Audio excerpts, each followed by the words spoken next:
જય માતાજી, જય શ્રી કૃષ્ણ ફ્રેન્ડ્સ. તો આજે મેં બનાવતા જ મોઢામાં પાણી આવી જાય ને તેવા ફણગાવેલા કઠોળની ભેળ બનાવી હતી. તો તેની માટે મેં અહીંયા અડધા કપ જેટલા મઠ અને અડધા કપ જેટલા મગ લઈ લીધા છે અને 2 થી 3 વાર તેને પહેલાં ધોઈ લેવાના છે. અને તમે આની જગ્યાએ એકલા મઠની પણ કરી શકો અથવા એકલા મગની પણ કરી શકો છો.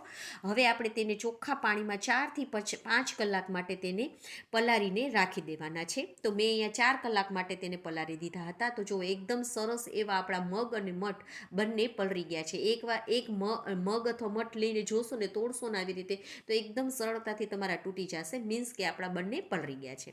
હવે તેમાંથી આપણે પાણીને કાઢી લેવાનું છે અને એક સુતરાવ કાપડમાં તમારે આ બંનેને બાંધીને રાખી દેવાના છે. આખી રાત માટે રાખી દેવાના છે અથવા 10 થી 12 કલાક માટે તેને રાખી દેવાના. તો મારે અહીંયા સુતરાવ કપડું મળ્યું નહોતું તો મેં તેને આવી રીતે જ ઢાંકીને રાખી દીધા હતા. પણ જો તમે સુતરાવ કાપડમાં રાખશો ને તો બંનેના કોટા એકદમ સરસ એવા મોટા મોટા ફૂટી જશે.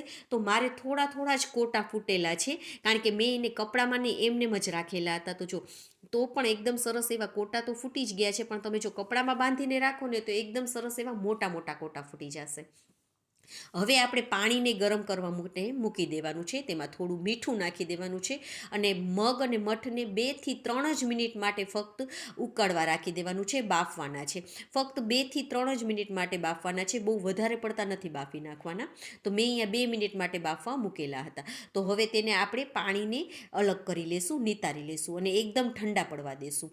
એકદમ છૂટા જ તમારા રહેશે. ફક્ત 2 મિનિટ માટે જ આપણે તેને ઉકળવા દેવાના. હવે ઠંડા પડી જાય ને એટલે તમારે જેટલી પણ આ ભેળ બનાવી ને તેટલા તમારે પહેલાં મગ અને મઠ લઈ લેવાના.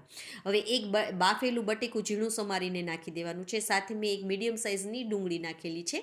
સાથે એક આપણે ટમેટાને ઝીણું સમારીને નાખી દઈશું અને મેં ઘઉંના લોટના મારે ખાજા વધેલા હતા તે નાખી દઈશું. મેં અહીંયા આપણે સિંધી દાળ પકવાન બનાવેલા હતા, તો જે પકવાન હતા ને તે વધેલા હતા તે નાખી દીધા છે. જરૂર મુજબ મીઠું, ચાટ મસાલો, સંચળ પાવડર, લાલ મરચાંનો પાવડર, ધાણા જીરુંનો પાવડર, સાથે લીલી ચટણી અને ખજૂર આમલીની ચટણી તો તમે ખાસ નાખજો, તો એનાથી તેનો ટેસ્ટ બહુ જ સરસ આવશે. અને સાથે થોડો લીંબુનો રસ પણ એડ કરી દઈશું. હવે બધાને મિક્સ કરી દઈશું. છે ને, જોતાં જ ખાવાનું મન થઈ જાય. બનાવતા જ તમને મોઢામાં પાણી આવી જશે તેવી આ કઠોળની ભેળ બને છે. અત્યારના શિયાળો શરૂ છે, તમે બાળકોને લંચ બોક્સમાં પણ આપી શકો છો. ઝડપથી બની જાય છે. તો તમે પણ એકવાર જરૂરથી ટ્રાય કરજો.